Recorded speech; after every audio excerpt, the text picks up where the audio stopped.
You want to complete your arm part. So first, open up your part that you entitled arm, your name.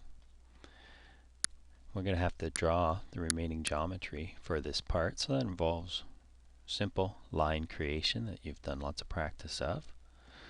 And what we have is the circles. The other thing to keep in mind that might bother some new users is, yes, this is a solid model of the arm, and the countersink here does break through the edges, but we're just going to create solid lines and not worry about it because, again, we're creating geometry for machining. That's slightly different than creating geometry in some cases for your part. So I'm going to do a couple of things. First, I'm going to extrude this down using the X form. Translate. This hole and this radius I'll select, and my selection. And they, again, both from here are going to go down. I'll use the equation 0.25 minus 0.063. So in my delta Z, I'm going to enter negative 0.25 plus 0.063. This is the translation amount. Press enter. Currently the copy radio button is on, so I'm going to use the join. And now I've joined these, and I'll accept that and clear my colors. Next, I'm going to create these lines here. What length are they? They're 2.938 minus 1.25 in this direction. So I'm going to activate the line command, and I'm going to keep everything in the isometric view. I'm creating in the top plane because of here. So I want to create a line. Here's my first endpoint. Mastercam is telling me the line is going to be horizontal. I'm just going to click to create it and enter the equation for the length up here. If we don't recall what that is, it's 2.938 minus 1.25. So in the length, I'm going to type 2.938 minus 1.25 and press enter. So I've created that line. So we'll go back to the isometric view. I put the equation in wrong. I see that. It's gone way too far. I could just stop here. So I'm going to do it again. So 2.938 minus, and again I had a decimal point wrong, common mistake. We won't worry about this, I'll come back to it. For now, we'll set this to 0. Alright, so minus 1.25. So let's do this line length again. 2.938 minus 1.25. Enter. Now that looks better. So I'm happy. The answer is 1.688. I'm going to switch also to 2D mode. Rotate around a bit. My next endpoint is going to start here. So why did it jump to the top? And we don't worry about it just yet. We can fix it because remember, as long as our line is blue, we're not written in stone. And the problem is, as soon as I switch to 2D, the Z depth is set to 0. So in the middle of the line command, I'm going to right click here. I'm going to tell it to choose a new Z depth from a point, and I'll choose an entity at the appropriate Z depth, and my line jumps down. So once again, I want a line going in this direction. We'll fix that later.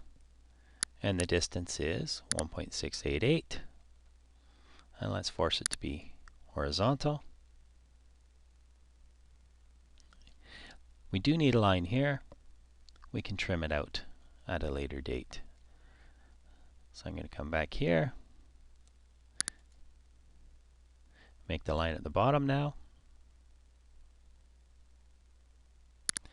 I have the horizontal lock on, and I want to set its length to 1.688, and I'll apply that.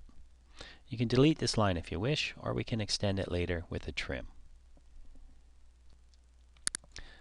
So for my next step, I'm going to move back up to Z0, and I'm going to create this line, which comes all the way to my 0 point.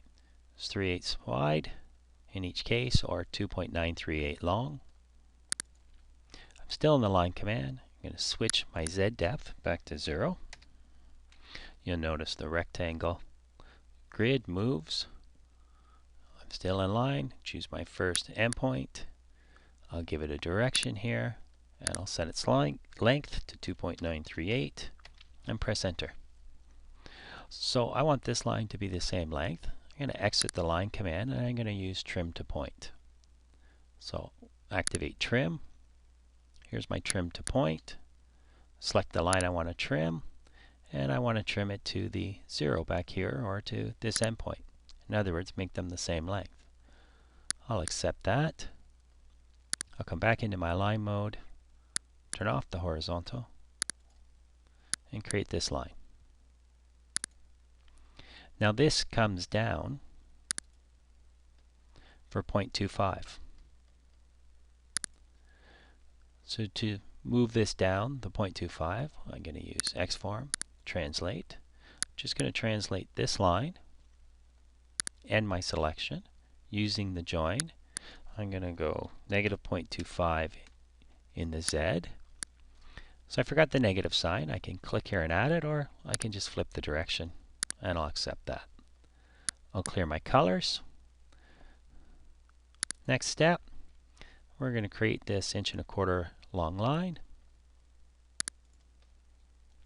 There are several ways to do it. I could use my translate to translate this 1.25", so let's do that. So I'll go back to Xform, translate. We'll select this entity and our selection. Again, we're going to use join, and I'm going to do it in the X axis, so in the delta X. I'll put in my 1.25. The preview's good. I'll say OK. Clear my screen colors. Go back to 3D mode. Activate line, and now I can just connect the endpoints. And I've created the geometry for the arm. We can move these holes if we wish.